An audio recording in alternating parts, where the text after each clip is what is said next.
And that said, I will turn over the podium for the introduction of the honorary initiate to Mr. Michael J. Morris.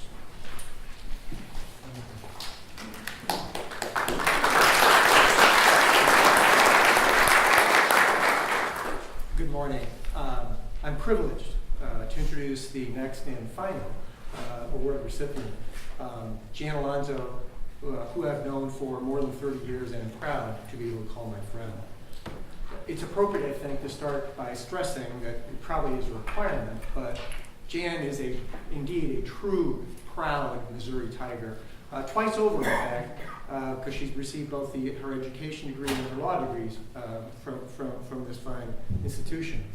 After graduating from law school, Jan joined the law firm of Thompson Coburn in St. Louis. And that's where I first met Jan, because she and I started out as first-year associates together. And we actually carpooled for a couple of years. And I think I can say that I learned an enormous amount from Jan in those couple of years. And it's fair to say that Jan endured me for a couple of years. Jan was a true star at Thompson Coburn. She rose rapidly through the ranks, was promoted to partner just the second she was eligible. She was a great corporate law partner there, specializing in banking and commercial finance. But in truth, her broad range of skills and abilities far exceeded any practice area description. For example, while I happen to be a litigator, I, along with many other lawyers at the firm, frequently consulted with Jan on a variety of matters and issues that had nothing at all to do with her specialties. And the reason was very simple. Jan was and is usually the smartest person in the room, and she definitely has the most common sense and the best judgment. So she was often consulting. Unfortunately, from my personal standpoint, in 2004, after 20 plus years of being just an outstanding partner, she decided she was ready for a new challenge. And she accepted the position of Senior Vice President and General Counsel of Unigroup Inc. in St. Louis. For those of you who may not be familiar with Unigroup, it's the parent company of both United Van Lines and Mayflower Transit, which together comprise the largest household goods moving business in the United States. Jan is still there today. She heads first-rate law department staff with more than 30 people in it, and she is an integral member of the company's senior management. Jan, of course, though, is no way defined just by her law career. She's always devoted a tremendous amount of time and energy to a variety of bar, civic, and charitable endeavors. She's the current president of the St. Louis chapter of the Association of Corporate Counsel.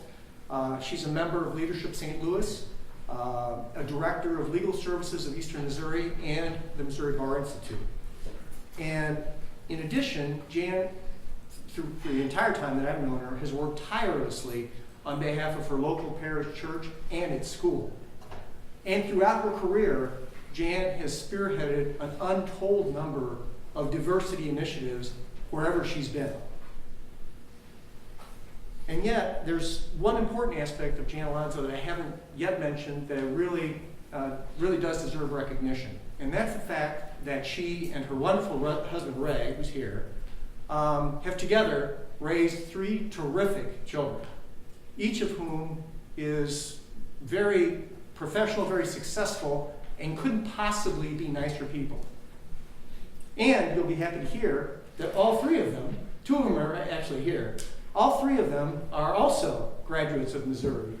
I believe, at last count, that the Alonzo family has 8 degrees from the University of Missouri, and I'm thinking that number will probably go north. Jan is one of the very best lawyers in this region, or indeed anywhere. She's extraordinarily smart. She has a first-rate analytical mind, and she's unfailingly cool and calm, even under the most intense pressure, and I've seen this.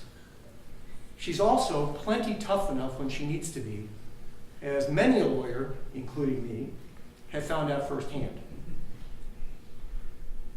I listened carefully to Judge Lang when he spoke to younger lawyers about what it is to be a lawyer, and he stressed, appropriately so I think, the need to be professional and civil while still accomplishing your client's goals.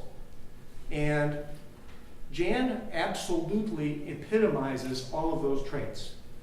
In all of the years I have known her, and I've known her for a long time and known her in many different circumstances, I honestly believe I have never heard her raise her voice.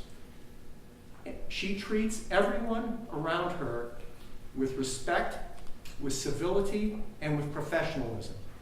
And she is a tremendous lawyer and is unbelievably persuasive without ever raising her voice. And I will also say, and I think both Ray and her kids would agree, that she asks the most penetrating questions that are difficult to get around. And she's never been a litigator, and is the most powerful advocate I've ever seen. I will say that I consider to be her most distinctive characteristic. She's unfailingly nice, polite, and good to those around her.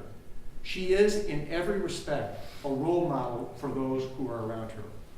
I am truly honored to introduce you to Jan Robey Alonzo.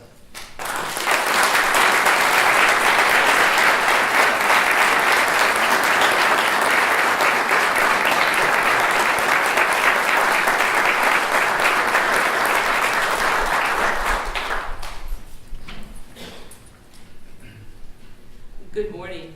I'm truly humbled and honored and mostly delighted to receive this recognition this morning. Thank you, Mike, for those kind words. I appreciate you putting that together and your participation here today along with your wife, Joan. I'd like to introduce my family members who are here. Mike has given you a little bit of information about them. My son, Ken, is here. He is a senior at the University of Missouri. My daughter, Jennifer, is a graduate of the school. My oldest son, Joe, is not here today. Some of you know that he was born while I was a student here in law school, and he must have absorbed something during those 9 months because he's a lawyer now himself, and I'll be having dinner with him on Monday in New York. My husband is here, my husband of 35 years. My husband was one of the early stay-at-home dads, and he did that for most of my professional life, which allowed me to focus on my career and my family in a different way. In the spring, we expect that we'll have 9 Mizzou degrees between the 5 of us. So yeah.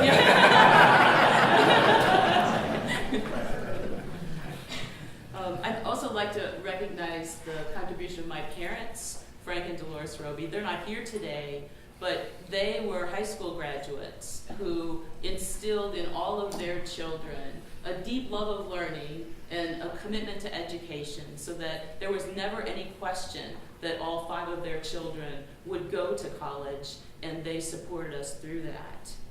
I'd also like to recognize our law school class of '82, the best law school class ever. Several of my classmates are here today, and I thank you for being with me here today. I'd also like to mention Carl Spector, who was my study partner and my trial partner who passed away much too early.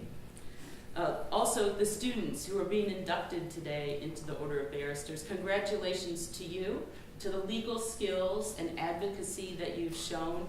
You've earned this award, and congratulations to you. Finally, I'd like to say just a word or two to the law school leadership and faculty. As parents, we don't always see things the same way our children do. And sometimes as parents, we have to make decisions that are tough for our kids. And unlike what Mike said, my kids actually have heard me raise my voice more than once. But when I was at my best as a parent, I had a discussion with my children, and I would say something like, I know you don't understand this decision today. You don't know why I'm saying it has to be this way and why you have to go through whatever I'm saying you need to do. But someday you will understand that. Maybe when you're 25 or 30, you'll understand why I'm doing this and why I think it really is the best thing for you. Well, earlier this year, I was sitting in a meeting of our board of directors, and one of our directors said something like, "Counselor," and then asked a question of me that some might think was a little bit off the wall. At that moment, I had a flashback to my first year of law school. And I realized at that moment, you all did have it right as far as our law school education. All that we endured, the 100 pages of reading, the cases that seemed so ancient that they couldn't possibly be relevant, and the questions that Professor Humboldt asked that caused us to think so hard that our brains physically hurt. They really did prepare us for this profession as lawyers. And it took me 30 years, I think, to really realize that. So thank you all. Thank you for this honor. I truly appreciate it.